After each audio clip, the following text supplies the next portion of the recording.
Assalamu алейкум, YouTube көрүүчүлөр, достор.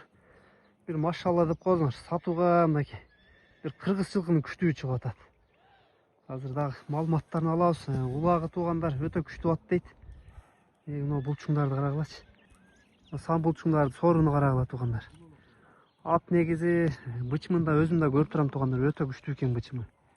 Узундуктар, мүчөлөрү жаныбардыкы жайында экен. Аттын жоондугун көрүп турасыңар туугандар. Жоондугунда айып жок. Машалла, кыргыз жылкынын буйруза зор экен. Аке, бул аттын улагы өтө күчтүү дедиңиз. Улаг боюнча бир кыскача өзүңүз айтыңызчы.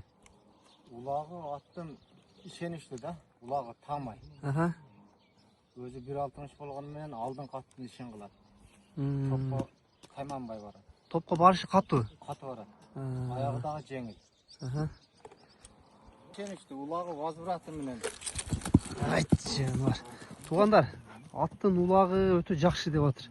Мына улагы возвраты менен дейт. Улага кашы алдыңкы аттардай, чоң аттардай барат дейт. Мына омурону да чатка аяк сооруну көргүлө туугандар. Негизи бычымы чынында күчтүү ат экен туугандар. Бел башы, узундугу. Омурону да карагыла. Омуру да өтө кеңир экен. Видеодон кандай көрүнүп атат билбейм. Токтотуп турчу, буттарына бир көрсөтүп коеюнчу.